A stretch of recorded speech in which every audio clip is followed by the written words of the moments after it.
Selamat sore pemirsa, kembali lagi dengan saya Master MC Jen dan Talkshow Kalbar Motivasi. Motivasi untuk kecepatan perubahan Kalimantan Barat yang lebih unggul. Pemirsa di rumah yang luar biasa dan kebaikan hatinya. Suasana kita hari ini pun masih dalam suasana menyedihkan karena virus corona masih belum juga mereda. Tapi bagaimanapun hidup kita harus berlanjut dengan semangat yang baik, dengan pikiran yang baik, dengan selalu mengkonsumsi vitamin-vitamin yang membuat imun kita lebih baik dan tetap stay at home. Misal hari ini kita sudah kedatangan tamu narasumber yang cukup luar biasa, yaitu abang saya, Abang Nugroho Rai Eka Saputro. Kita akan bahas tentang tema kita hari ini adalah pengembangan desa wisata berbasis masyarakat di tengah pandemi COVID-19. Nah, kita akan berbincang-bincang dengan beliau pada sore hari ini. Dan tetap di FTP. Oke. Bang Nugroho, ya. Baik. Apa kabar nih? Baik, alhamdulillah. Yang penting sehat lah ya. Sehat ya. Waspada ya. Tetap waspada, tetap jaga kesehatan gitu. Oke, Bang. Kegiatan sehari apa nih? Saya sehari-hari memang sebagai pengusaha travel ya, usaha perjalanan wisata, dan kebetulan juga saya dipercaya sama kawan-kawan di Asita untuk jadi ketua DPD Asita. Ketua DPD Asita ya. Oke, apa tuh Asita sih, Bang? Asita ini dia kalau bahasa Inggrisnya Association of Indonesian Tour and Travel Agency dalam bahasa Inggris, tapi dalam bahasa Indonesianya itu adalah Asosiasi Perusahaan Perjalanan Wisata Indonesia. Jadi biar lebih familiar kan. Asita gitu. Asita. Oke Bang, mungkin pemirsa di rumah pengen tahu nih biografi singkat Abang nih. Kok bisa di pariwisata? Iya, kalau saya memang kegiatan sehari-hari di pariwisata, tetapi saya juga sering memberikan materi-materi tentang pariwisata, kaitannya dengan destinasi wisata, pemasaran wisata, kemudian juga komunikasi wisata. Artinya kaitan-kaitan dengan pariwisata ini saya sering diminta lah untuk menjadi narasumber. Beberapa daerah, kabupaten sering lah komunikasi dengan saya dan memberikan saya kesempatan untuk bisa memberikan materi di sana. Sharing lah ya. Sharing lah kita di situ. Nah, situasi sekarang memang tahu nih masalah virus corona. Yeah. Bagaimana dampak Bang terhadap pariwisata ya khususnya travel Abang gitu? Ya, jadi memang dampak COVID-19 atau corona ini memang sangat luar biasa. Dan memang yang terdampak paling besar ini adalah pariwisata. Karena apa? Karena pariwisata ini kan muncul bisnisnya dari orang berperjalanan, jadi berpergian lah istilahnya. Nah, ketika orang melakukan perjalanan, mereka pasti akan membutuhkan transportasi, akomodasi, kemudian atraksi hotel, ya, kemudian pesawat dan lain-lain. Nah, dengan kondisi yang ada sekarang, orang tidak bisa berpergian, maka otomatis akan mati itu semua.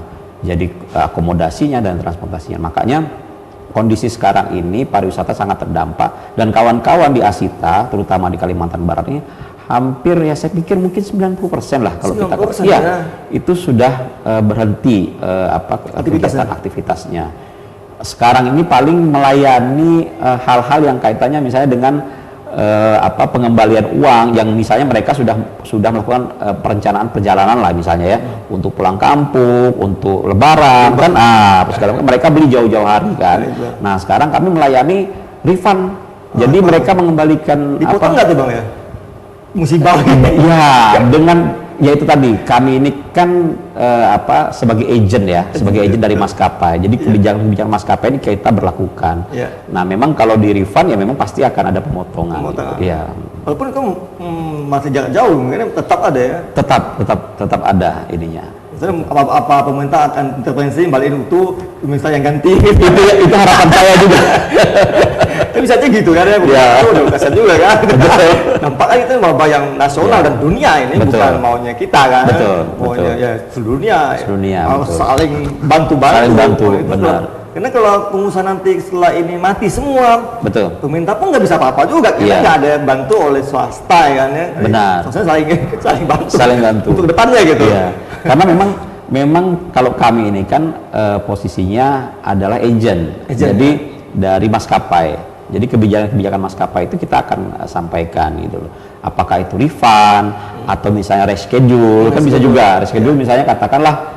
Nah ini cuma memang kebanyakan ini kan mereka minta refund karena jaraknya terlalu jauh dan tidak punya kepastian kapan COVID-19 ini akan berakhir, belum jelas kan begitu. Jadi rata-rata minta refund. Nah ya kondisinya seperti itu dan mereka juga memaklumi karena apa? Karena memang juga resiko-resiko ini mereka pahami dari sejak lama. Iya. Gitu. Nah, terkait Bang, dengan tema kita hari ini kan tentang pengembangan desa wisata berbasis masyarakat di tengah pandemi COVID-19 ini. Ya. Nah, mungkin pemirsa di rumah pengen tahu nih, apa sih desa wisata yang berbasis masyarakat gitu? Ya. Apa tuh Bang? Maksudnya apa? Ya. Jadi yang perlu kita pahami dulu adalah pertama desa wisata. Desa wisata ini kan adalah desa yang mempunyai potensi untuk pariwisata. Potensinya apa? Potensinya ini kita kenal dengan 3A. 3A itu adalah aksesibilitas, kemudian amenitas, dan atraksi. Maksudnya betul Pak? Nah, jadi ini perlu kita jelaskan juga. Aksesibilitas ini artinya desa ini dia punya akses nggak untuk menempuh sana? Apakah lewat bisa lewat pesawat, bisa lewat bus, jalan darat, atau bisa lewat jalan air, atau misalnya ditempuh dengan jalan kaki misalnya gitu. Itu harus ada aksesnya yang jelas. Kemudian yang kedua dia harus punya amenitas. Amenitas ini adalah apakah di sana ada penginapan, kemudian di sana apakah ada restoran atau misalnya tempat makan, warung makan atau apa. Nah, yang paling penting dalam desa wisata ini adalah atraksi. Nah, ada event, kegiatan. Ya, ada atraksinya. Atraksi ini bisa macam-macam. Bisa event, misalnya event yang kaitannya dengan misalnya ke event adat, misalnya contoh misalnya kayak di Bengkayang. Bengkayang itu misalnya ada nyobeng, misalnya di desa. Mulai gawai-gawai gitu. Gawai misalnya gitu kan. Nah, ketika ada atraksi, ada event, maka itu menjadi daya tarik wisata. Ada juga misalnya desa wisata ini yang mereka mempunyai misalnya aliran sungai yang cukup deras. Destinasi. Sehingga di situ ada atraksi misalnya arung jeram. Nah, itu artinya desa-desa wisata ini mempunyai kekhasan sendiri. Dia bisa memanfaatkan event budaya, kemudian dia bisa memanfaatkan alamnya juga untuk menjadi daya tarik wisata itu tadi gitu. Itu kira-kira penjelasan tentang desa wisata. Kemudian kaitannya dengan berbasis masyarakat. Nah, berbasis masyarakat nih, seluruh kegiatan desa wisata itu tidak dikelola oleh perusahaan atau tidak dikelola oleh orang dari luar desa itu, tapi dikelola oleh orang-orang yang ada di desa tersebut. Ya, itu yang dimaksud dengan berbasis masyarakat. Jadi intinya sebenarnya desa wisata ini juga sangat erat kaitannya dengan desa mandiri. Artinya ketika kita misalnya menginginkan desa mandiri, maka salah satu alternatif juga itu bisa melalui pariwisata. Desa wisata. Ada bentuk ininya. Seperti juga kampung mandirinya KB gitu. Ya, juga betul, ada, gitu kan. betul. Nah, ini di beberapa daerah di Indonesia ini sudah ada. Bahkan yang mereka itu melalui desa wisata ini, penghasilan desa dari wisata ini cukup luar biasa. Karena apa? Karena memang ketika desa itu menjadi desa wisata, maka dia menjadi tujuan wisata dan berbondong-bondong orang akan datang ke situ. Kalau sudah menjadi destinasi wisata, sudah menjadi desa wisata, pasti kan orang akan makan di situ. Nah, kemudian restoran pasti akan hidup. Kemudian penginapan orang pasti akan menginap di situ. Maka homestay yang ada di masyarakat, rumah-rumah di masyarakat yang bisa digunakan untuk menginap itu akan laku. Kemudian souvenir, ya artinya akan laku juga gitu kan. Souvenir apa misalnya kerajinan masyarakat buat misalnya handicraft apa segala macam itu akan laku. Kemudian juga yaitu bagi yang misalnya mereka menyewakan, misalnya mungkin menyewakan motor di situ, menyewakan misalnya alat mobil, kemudian misalnya alat-alat untuk wisata atau segala macam, itu pasti akan laku. Itu yang dimaksud dengan desa wisata. Jadi masa sana pasti kerjasama dengan pihak swasta kali ya, untuk pengembangan pemasaran lah. Benar sekali. Betul Bang Zain. Jadi disitulah peran Asita. Jadi seketika misalnya ada satu destinasi wisata atau ada satu desa wisata yang kita lihat potensinya bagus, maka bekerja sama dengan pihak ketiganya itu adalah Asita. Asita. Ya, Asita ini itu mereka lebih cenderung untuk menjual paket-paket wisata, mempromosikan, memasarkan paket wisata. Artinya kita bantu masyarakat ini untuk mempromosikan destinasi wisatanya. Nah, sehingga apa? Sehingga nanti kami dari Asita yang akan membawa tamu-tamu ke desa wisata tersebut. Itu. Oke. Bang, Rai, apakah sudah ada nih desa wisata di Kalbar nih? Ya, jadi kalau saya boleh sampaikan, desa wisata itu sudah ada di Kalimantan Barat. Cuma kurang maksimal pemberdayaan, pengelolaannya. Contohnya? Nah, saya melihat selama ini pengelolaan desa wisata ini itu masih kurang baik. Karena apa? Karena tidak ada tata kelola yang sungguh-sungguh. Nah, artinya selama ini masyarakat itu mengelola sebagai usaha sampingan, bukan usaha utama. Padahal dalam di desa itu sebenarnya bisa dibikin BUMDes, badan usaha desa yang kaitannya mengelola potensi-potensi wisata yang ada di situ. Berarti belum ada manajemen pengelolaan. Belum ada manajemen pengelolaan yang betul-betul. Jadi selama ini masih musiman, misalnya ya kalau musim libur baru misalnya menjadi desa wisata. Tapi ketika misalnya ini mereka kemudian tidak ini. Artinya hal-hal seperti ini menurut saya menjadi kita susah dari Asita untuk menjual desa wisata ini. Kalau belum tahu kita belum tahu nih, kenapa manajemen tidak ada? Apakah memang belum ada peraturan pemerintahnya untuk membentuk itu mesin desa itu dibentuklah manajemen, apa belum ada atau gimana peraturannya pemerintah atau gimana? Sebenarnya begini, ada dua sebenarnya yang bisa mengelola ini, kan ada pemerintah desa di desa itu, dan pemerintah juga kan sudah ada aturan untuk bikin BUMDes, badan usaha milik desa. Bisa juga koperasi, ya kan gitu. Nah, hal-hal seperti ini saya lihat kurang maksimal. Karena apa? Karena selama ini kalau saya lihat rata-rata di Kalimantan Barat ini BUMDes ini yang mengelola sesuatu yang kurang kurang meningkatkan potensi dari daerah. Misalnya usaha-usahanya ya kayak misalnya air galon apa segala macam kayak gitu, yang saya lihat skalanya itu tidak menyentuh keseluruhan masyarakat. Iya, tidak massal. Tapi kalau misalnya desa wisata itu semuanya akan kena. Ketika kita membawa tamu ke satu desa, itu mereka pasti akan makan. Betul. Mereka pasti akan minum. Mereka pasti kalau kita punya satu atraksi yang baik, mereka akan nginep. Betul. Gitu loh, tidak pulang hari, mereka akan nginep. Dan mereka akan membeli souvenir-souvenir yang ada di situ gitu. Oke, Bang Rex, tunggu sini ya. Siap. Sambung lagi nih. Boleh. Bisa. Bincang kita cukup asik nih ya. Tapi jangan kemana dulu, karena setelah dia mau lewat di Kalbar Motivasi.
Kembali lagi bersama dengan Master MC Jen dalam Kalbar Motivasi. Pemirsa di rumah, program talkshow Kalbar Motivasi ini atas kerjasama antara FTP dan IMAS. IMAS adalah International Motivator Association of Indonesia, chapter Kalimantan Barat. Dan beliau ini, Bang Rai atau Bang Nugroh Hendrai ini juga merupakan anggota IMAS. Kita kembali bincang kita ya tentang pariwisata, desa wisata. Oke Bang, kita lanjut lagi nih Bang. Yang tadi nih mengenai desa wisata, pengembangannya gimana Bang? Ya, jadi selama ini memang desa wisata ini belum kita garap secara maksimal. Ya. Sedangkan ini adalah potensi ekonomi yang bisa mensukseskan program Pak Gubernur. Ya. Pak Gubernur kita ini kan salah satu program yang memang diinginkan adalah bagaimana meningkatkan desa-desa di Kalimantan Barat yang jumlahnya 2013 betul. itu menjadi meningkat, itu tidak hanya sekedar desa biasa saja, tetapi menjadi desa mandiri. Mungkin di atas 50% ya. Nah, itu kan. Kan satu ada peningkatan berapa yang main? Tahun lalu cuma satu desa mandiri itu. Ya, mungkin saya kurang tahu datanya ada berapa desa mandiri, tetapi ini salah satu solusi Betul. bagi Kalimantan Barat untuk menjadikan desa-desa ini mandiri. Salah satunya adalah potensi pariwisata. Nah, perlu diketahui juga dari 2000 tadi itu 2013 desa yang ada di Kalimantan Barat itu separuh lebih itu desa itu terletak di hutan. Desa tertinggal berarti. Tidak tertinggal, Bukan, ya. tapi posisinya, lokasinya itu ada di hutan. Gitu, dan sekelilingnya ada hutan. Nah, artinya kan kalau misalnya kita bicara masalah potensi wisata, harusnya kita masuk ke potensi wisata ekoturism atau wisata alam, kan begitu. Nah, sedangkan di Kalimantan Barat ini kan alamnya sangat luar biasa. Kita nih di Indonesia ini diberkati lah sama Tuhan dengan alam yang luar biasa. Ya. Nah, kita punya pantai, kita punya gunung, punya hutan dan lain-lain sebagainya. Nah, saya melihat potensi-potensi ini itu harus dikembangkan untuk meningkatkan ekonomi masyarakat. Nah, harapan saya dengan kita sampaikan ini melalui ETV, bahwa masyarakat itu kembali ke desanya untuk membangun desanya. Jadi sarjana-sarjana misalnya itu kan pemuda-pemuda yang dari desa itu, ya kita harapkan mereka kembali ke desa membangun desanya, karena sekarang ini potensi-potensi ekonomi itu berada di desa mereka sendiri gitu. Itu Bang, kita kembali lagi di tema nih, pengembangan desa. Desa mandiri, desa wisata yang sudah ada mana, kemudian yang mau dikembangkan saat ini di mana desa wisata yang mana gitu Bang? Ya. Mungkin saya kasih contoh misalnya kayak di Sambas. Di Sambas itu kan ada desa wisata tenun. Nah, itu potensi tenun. Nah, saya sudah pernah ke sana. Saya melihat di sana memang desanya sebagian besar itu kan masyarakatnya penenun. Tetapi saya melihat kurang digarap. Harusnya desa itu tidak hanya masyarakat penenun, maksudnya tidak hanya pada saat wisatawan datang kemudian mereka menenun, tapi harus dilihat juga misalnya bagaimana misalnya yang wisatawan yang datang itu bisa ikut menenun misalnya. Diajarkan untuk bisa menenun.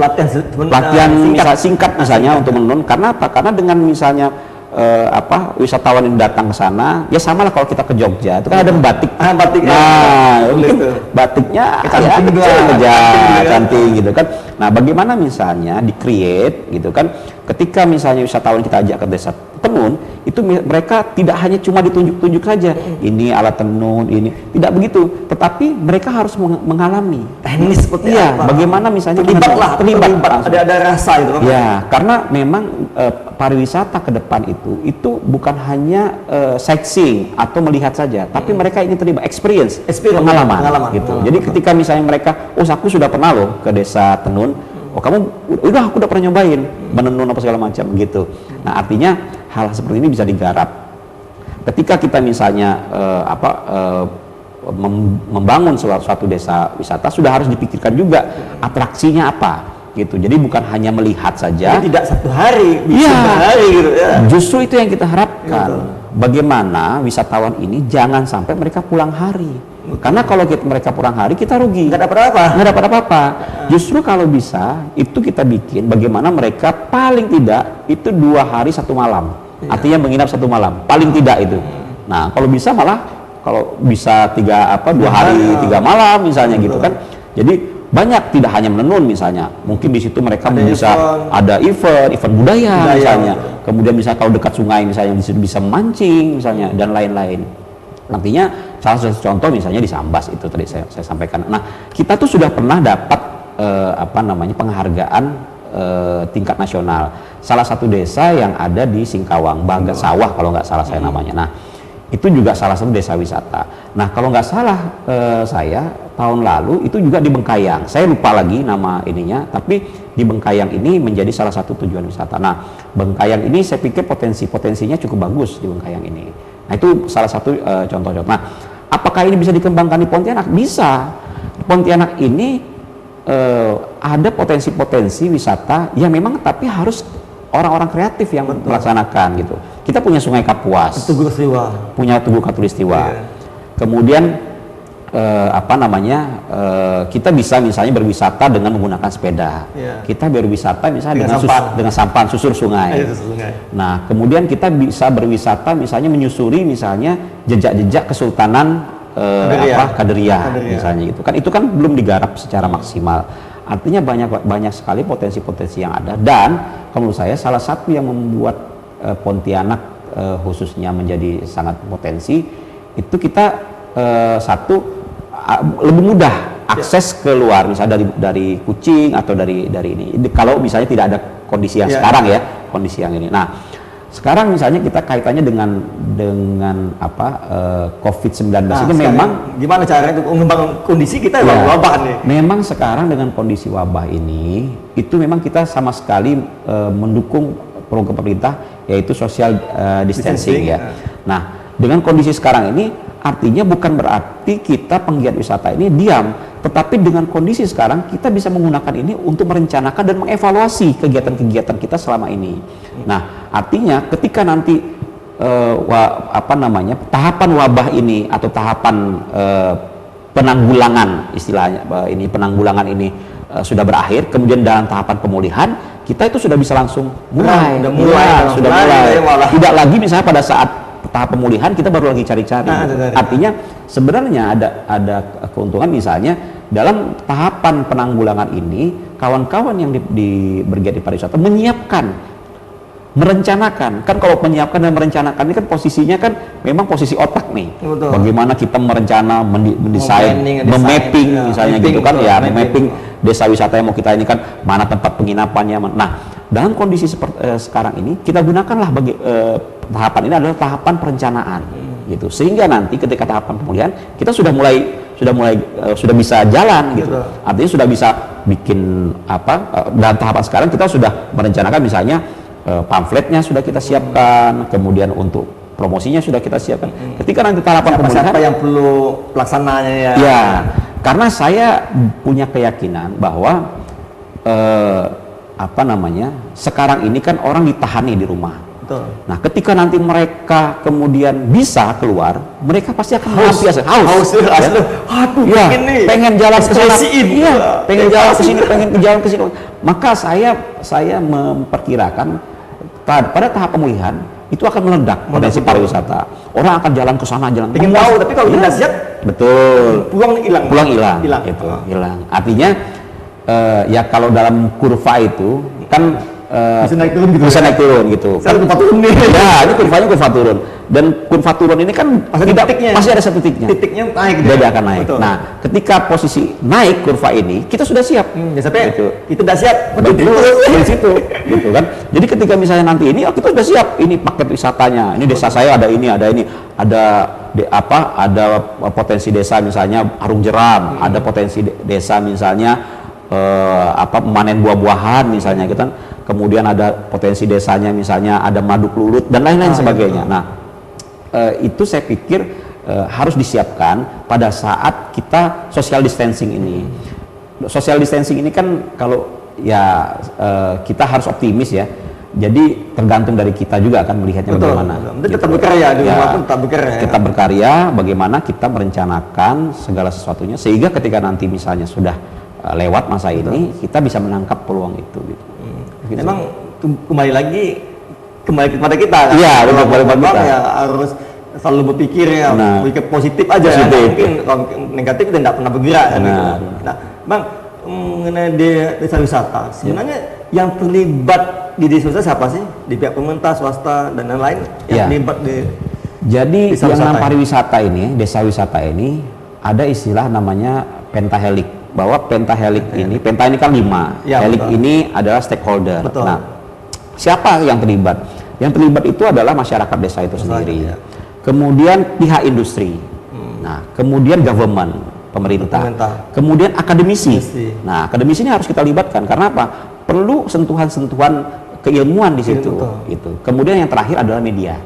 Nah, artinya ya media ini diperlukan. Karena apa? Untuk mempromosikan, mengenalkan desa wisata ini. Jadi dari 5 stakeholder ini atau disebut Pentahelix ini, inilah yang menjadi garda terdepan untuk memajukan pariwisata atau desa wisata yang ada. Gitu. Jadi jangan berpikir bahwa kalau desa wisata tuh ya hanya orang desanya saja yang ini. Yang desanya ini memang dia pada di destinasinya menyiapkan tempatnya gitu. Ya. Nah, kita bisa di industri kayak Asita misalnya gitu kan. Itu kita yang membawa orang, mempromosikan marketingnya. Betul. Karena kan sering orang menyebut Asita ini adalah travel agent. Kalau yang namanya agent ini kan agent namanya juga ya. Nah, gitu. Kita nggak punya produk, tapi kita memperkenalkan produk-produk orang lain gitu. Mediator lah.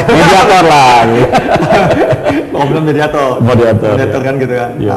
Dia memang namanya Pentahelix emang 5-5-nya harus terlibat ya, Bang. Iya, terlibat. Nah, kalau di Asita sendiri nih, Bang, apakah emang ada jadwalnya untuk pertemuan itu atau gimana ya? Kalau kami di Asita itu memang setiap bulan kita ada rapat kepengurusan. Nah, setiap tahun kita ada summit lah, rapat kerja daerah. Nah, setiap 5 tahun sekali kita ada musda ya, musda. Nah, tapi juga tiap tahun sekali juga kita ada munas, rakernas, rapat kerja nasional di tingkat pusat gitu loh. Nah, memang itu secara formalnya, tapi secara non formal kita juga punya grup WA, kemudian juga dalam kondisi sekarang kita nggak bisa ketemu nih. Nah, kita menggunakan teknologi misalnya untuk telekonferensi gitu kan, pakai Zoom dan lain-lain gitu. Tapi tetap kita berkomunikasi lah. Oke, Bang. Nanti kita jeda lagi, Bang ya. Misalnya jangan kemana dulu. Ada sesuatu yang mau kedikal, Bang, motivasi.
Misalnya kita kembali lagi bincang-bincang kita dengan Bang Rai tentang Asita ya. Kayak Bang Rai, pengen tahu nih keanggotaan Asita tuh siapa saja sih sebenarnya? Dan saat menjadi anggota?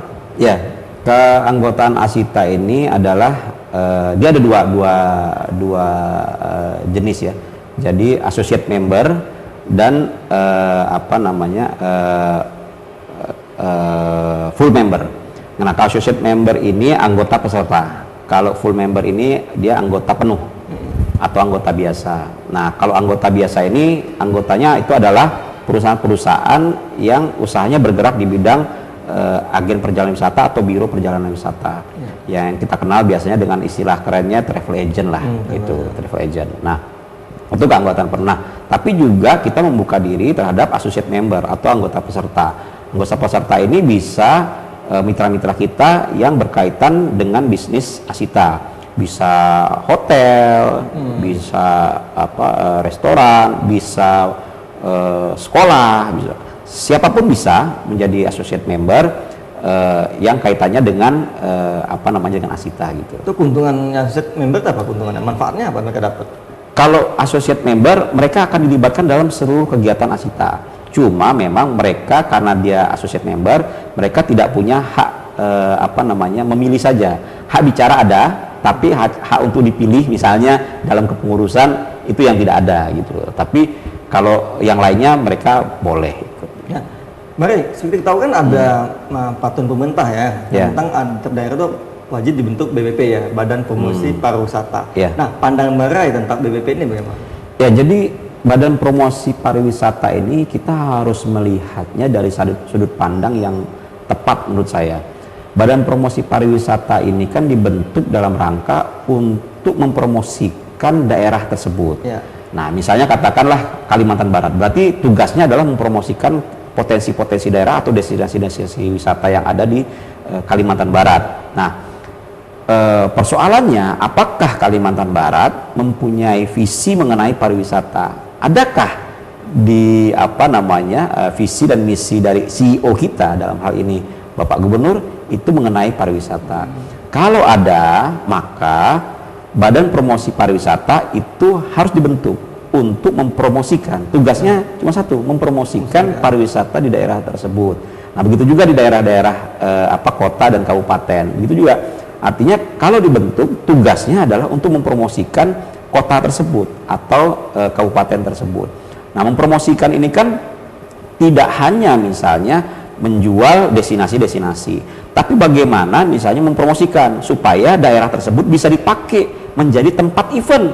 Misalnya, contoh misalnya sekarang yang lagi booming itu kan adalah NTB, Nusa Tenggara Barat.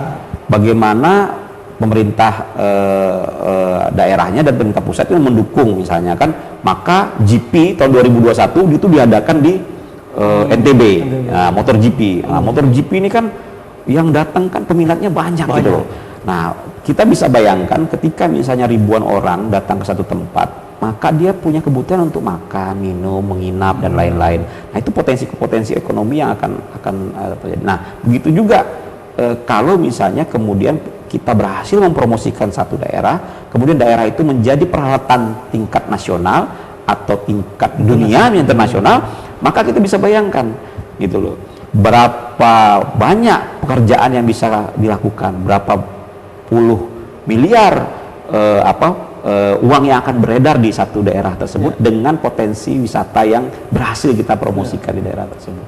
Nah, dengan ada yang BBP ini kan pasti wisata pun lebih nyaman, wisata pun lebih terbantukan kali gitu. Betul. Itulah gunanya badan promosi. Artinya dengan kita ada BPP ini, maka satu, asitannya akan lebih mudah. Kenapa? Karena kita ini kan ketika kita juga akan menjual daerah tersebut, mempromosikan paket-paket wisata, kita butuh pamfletnya, kita butuh brosur-brosurnya, kita butuh map tourism map-nya, kan gitu. Jadwal eventnya, calendar of eventnya kita butuh, kan gitu. Nah, kalau misalnya dengan ada badan promosi ini, tentunya pasti badan promosi ini akan ikut nih dengan event wakil pemerintah juga. Ya, wakil dari pemerintah, dan kita akan mempromosikan daerah tersebut ke pasar-pasar turis di yang skalanya internasional. Contoh misalnya kayak ITB Asia. ITB Asia ini adalah pasar turis terbesar di Asia skalanya. Kalau sedunia kan ITB Berlin tuh. Nah, dia ada versi Asianya, ada juga versi Indianya. Nah, kalau misalnya badan promosi ini ada, maka badan promosi inilah yang akan mempersiapkan bagaimana kita ikut event-event yang menjadi pasar turis gitu, sehingga kita bisa melakukan transaksi-transaksi. Itu sudah bicara masalah selling and buyer gitu kan, gitu. Karena di dunia pun banyak pameran-pameran. Betul, pameran-pameran. Betul. Itu maka BPP bisa ikut terlibat di sana. Benar. Mempromosikan di event tersebut. Event pameran promosi lah ya, biasanya begitu kan ya. Iya. Nah, baik lagi nih tentang pengembangan desa wisata. Baik. Menjadi mandiri kan prosesnya butuh panjang nih. Ya. Nah, Nubare itu desa wisata ini nih bentuknya itu berapa lama, ataukah emang yang paling penting apa sih disentuh gitu? Paling penting apakah peraturannya, apakah alamnya, apa yang perlu di awal yang perlu dibuat gitu sehingga punya desa wisata. Ya. Kalau menurut saya yang pertama harus dibikin bagaimana kabupaten kota atau pemerintah provinsi itu bisa memetakan mana desa-desa yang mempunyai potensi wisata, karena tidak semua desa kan punya potensi wisata. Artinya ada desa yang punya potensi pertanian misalnya, atau ada desa yang punya potensi tambang misalnya, ada desa yang potensi kebun misalnya gitu kan, desa yang di tengah-tengah kebun sawit misalnya kan nggak mungkin kita ini kan. Nah, itu dulu. dipetakan. Artinya ada berapa desa sih kita yang mempunyai potensi pariwisata. Kemudian harus dibagi berdasarkan klaster-klaster pariwisata. Oh, bahwa ini desa ini itu cocok untuk pariwisata yang ekoturism. Desa ini cocok misalnya untuk Adventure, wisata gitu. yang misalnya adventure misalnya. Petualang Misalnya. Petualang, ya. Desa ini cocok misalnya yang untuk misalnya yang off the beaten track itu yang jalan ke hutan-hutan gitu segala macam. Nah, kalau misalnya kita sudah mempunyai gambaran yang pas mengenai potensi wisata yang ada, baru kita tanya lagi mana yang menjadi prioritas kita, kan gitu. Betul. Artinya kan kalau kita misalnya mau mengembangkan ini, kita harus ada unggulan nih. Ibaratnya desa wisata unggulan. Yang mana nih? Dari sebagian potensi, misalnya katakanlah misalnya Pontianak ada berapa, kemudian Sambas ada berapa, Landa ada berapa. Ada apa yang diunggulkan? Nah, begitu. Jadi kita bisa tahu kalau misalnya mau wisata alam, ke Putu Sibau. Kalau misalnya mau wisata budaya, misalnya ke Sabas. Mau wisata misalnya yang kaitannya dengan event-event misalnya di Pontianak. Nah, hal-hal ini yang harus bisa dijawab dulu. Sehingga ketika misalnya kita sudah tahu potensi wisata yang ada, desa wisata yang ada juga misalnya yang ada di Kalimantan Barat, kita akan lebih enak membinanya. Nah, ketika kita sudah dapat pemetaan ini, langkah berikutnya yaitu adalah pasti sumber daya manusia. Karena biar bagaimanapun juga jalannya atau tidaknya pariwisata di desa ini tergantung dari sumber daya manusia yang ada di desa tersebut. Nah, kalau ngomong manusia nih, Bang ya, pasti kembali mindset nih. Ya, nah, betul. Apakah Asita punya kepentingan untuk mengubah mindset untuk warga desa mandiri, desa wisata ini? Apa ada program mungkin untuk mengubah mindset mereka gitu? Kami sangat berkepentingan karena kita ini kan industri jasa. Betul. Nah, ketika kita bicara jasa, maka attitude, tingkah laku, kemudian manner ya, iya. Itu diperlukan. Bagaimana misalnya ketika kita membawa wisatawan ini tidak merasa nyaman. Mereka jangan sampai mereka merasa takut. Misalnya diikuti sama masyarakat gitu kan, dianggap orang aneh misalnya gitu. Nah, itu kan risau. Artinya ini menjadi kendala juga untuk mengembangkan desa wisata di situ. Artinya kita harus bisa membangun budaya pariwisata ya, sabta pesona lah ya. Kalau kita istilah di pariwisata ini, bagaimana sabta pesona itu bisa melekat betul-betul di masyarakat yang ada di desa wisata tersebut. Itu yang pernah dilakukan oleh Asita terhadap tadi ini untuk desa wisata bagaimana? Ya, jadi selama ini kami dilibatkan oleh pemerintah daerah yang ada di ini untuk menjadi narasumber.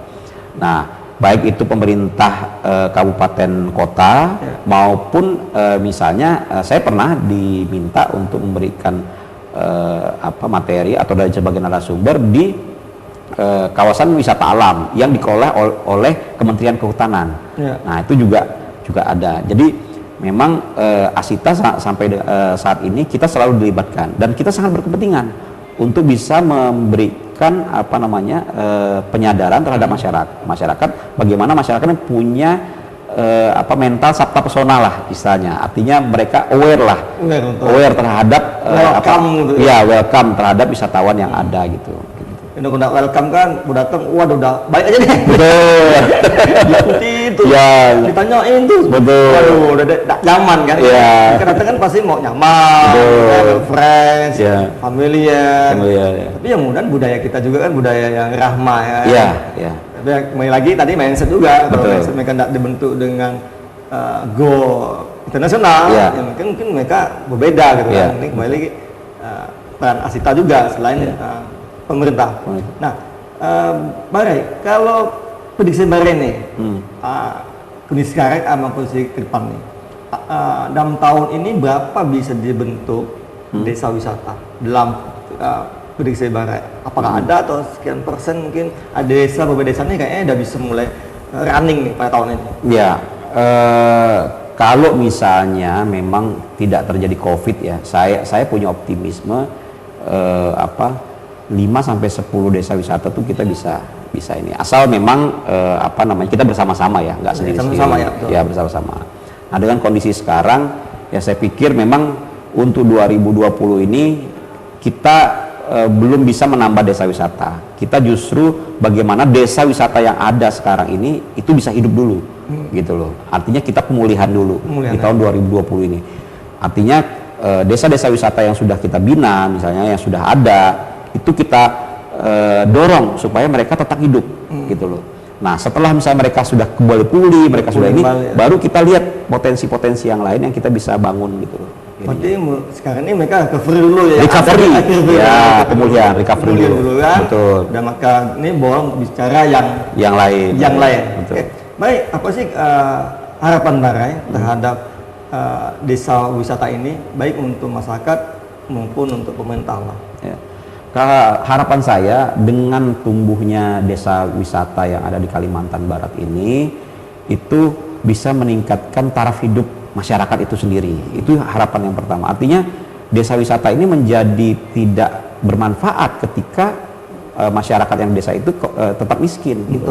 Harapan kita adalah dengan adanya desa wisata ini, itu masyarakat di sana tuh kesejahteraannya meningkat, kemakmurannya meningkat, gitu loh. Mereka taraf hidup ekonominya juga meningkat. Nah, ketika misalnya mereka sudah merasakan manfaat dari desa wisata ini, itu tanpa kita suruh, tanpa kita paksa-paksa, mereka pasti akan betul-betul menjaga potensi wisata. Yang dulunya misalnya katakanlah menebang pohon, kemudian mereka pasti akan menjaga lingkungan sekitarnya, tidak menebang. Karena apa?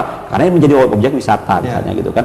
Yang dulu misalnya katakanlah misalnya makan telur penyu misalnya kan, karena mereka melihat penyu menjadi potensi wisata, orang bisa datang karena mau lihat penyu misalnya, kemudian tidak lagi makan telur penyu. Undang-undang lagi yang penyu tidak boleh. Memang tidak boleh, ya. Kan?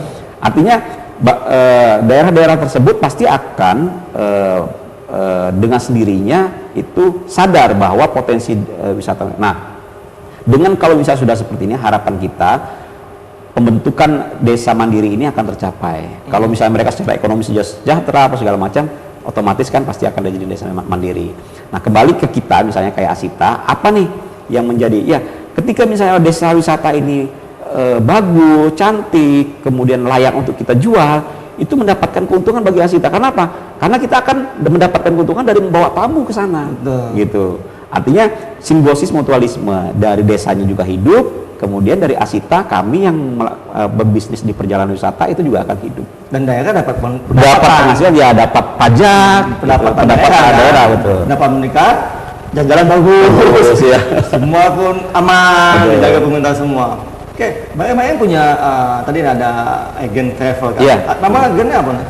Namanya Pak Kasih Travel. Oh, Pak Kasih Travel. Ya. Di lokasi di mana kan? Sekarang kantornya di Danau Sentarum, Komplek Alexis nomor 1J. Kalau ada pemirsa pengen kontak-kontak Barai, nomor kontaknya berapa?